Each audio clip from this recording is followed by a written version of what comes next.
রায়গঞ্জ বিধানসভা উপনির্বাচন সকাল 7টায় ভোট দিলেন প্রাক্তন বিধায়ক কৃষ্ণ কল্যাণী। বহিরাগতদের নিয়ে আশঙ্কা প্রকাশ।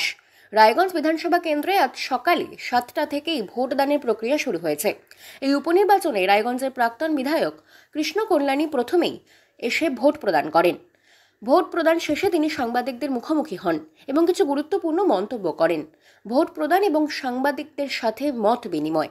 ভোট দেওয়ার পর সাংবাদিকদের প্রশ্নের উত্তরে কৃষ্ণ কল্যাণী বলেন, 2021 সালে আমি বিধায়ক হওয়ার পর থেকে কোনো নির্বাচনেই তেমন কোনো অপ্রীতিকর ঘটনা ঘটেনি। রায়গঞ্জবাসী শান্তিপূর্ণভাবে ভোট দিতে পেরেছেন। তবে এবার কিছু বহিরাগত নেতৃত্ব এখানে অশান্তি করার চেষ্টা করছেন বলে আশঙ্কা করছি। বহিরাগতদের ভূমিকা নিয়ে আশঙ্কা। কৃষ্ণ কল্যাণী আরও জানান, রায়গঞ্জবাসী সবসময় শান্তিপ্রিয়, কিন্তু কিছু বহিরাগত নেতৃত্ব এখানে এসে অশান্তির সৃষ্টি করার চেষ্টা করছে। আমরা প্রশাসনের কাছে অনুরোধ করছি যেন তারা কড়া নজরদারি রাখে এবং এই ধরনের কার্যকলাপ প্রতিরোধ করে। ভোটারদের প্রতিক্রিয়া। সকালে ভোটদান কেন্দ্রের বাইরে ভোটারদের মধ্যে উত্তেজনা ছিল চোখে পড়ার মতো। অনেকেই বলছেন তারা শান্তিপূর্ণভাবে তাদের গণতান্ত্রিক অধিকার প্রয়োগ করতে চান। বহিরাগতদের নিয়ে কৃষ্ণ কল্যাণীর আশঙ্কা অনেক ভোটারকেই চিন্তিত করছে। প্রশাসনের প্রস্তুতি।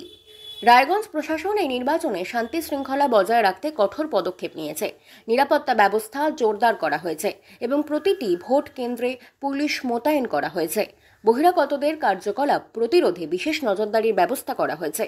নির্বাচনের গুরুত্ব। এই নির্বাচন রায়গঞ্জের রাজনৈতিক প্রেক্ষাপটে অত্যন্ত গুরুত্বপূর্ণ। তৃণমূল কংগ্রেসের প্রার্থী কৃষ্ণ কল্যাণী, বিজেপির মানস কুমার ঘোষ এবং জাতীয় কংগ্রেসের মোহিত সেনগুপ্তের মধ্যে ত্রিমুখী লড়াই চলছে। এই উপনির্বাচনের ফলাফল কেবল রায়গঞ্জ নয়, রাজ্যের রাজনৈতিক দৃশ্যপটেও প্রভাব ফেলবে। নিউজ 7 বাংলা বিশেষ কভারেজ। রায়গঞ্জ উপনির্বাচনের সর্বশেষ আপডেট এবং ফলাফলের জন্য নজর রাখুন নিউজ 7 বাংলার ফেসবুক পেজ এবং ইউটিউব চ্যানেলে। আমাদের বিশেষজ্ঞদের বিশ্লেষণ, ভোটারদের প্রতিক্রিয়া এবং লাইভ ভোট গণনা সহ সকল তথ্য আপনাদের জন্য নিয়ে আসবো আমরা।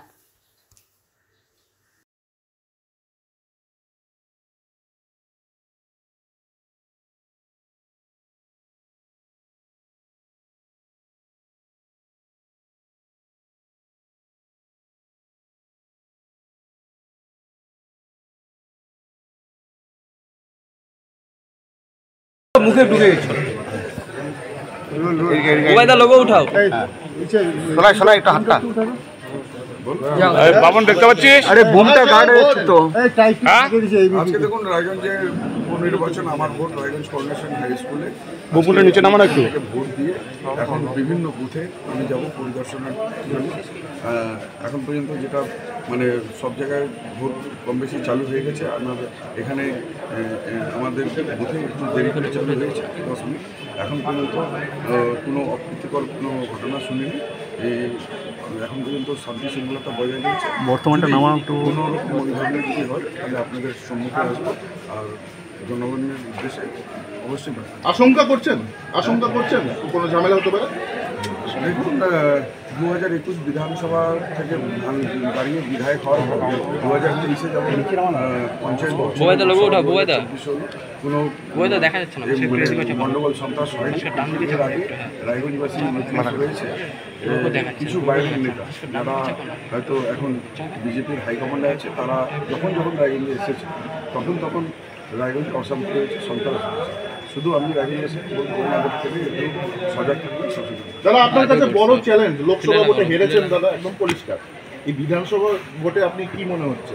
দেখুন, গণতন্ত্রের উৎসবের মধ্যে জনাদেশ জনগণই শেষ কথা। তাহলে জনদেশ এটা 13 তারিখ অবধি অপেক্ষা করতে হবে।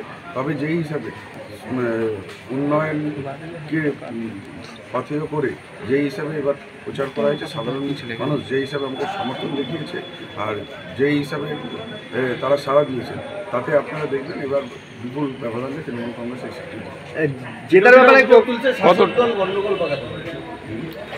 কাজ আছে। অভিযুক্ত হলে তারা কতটা আশাবাদী দাদা?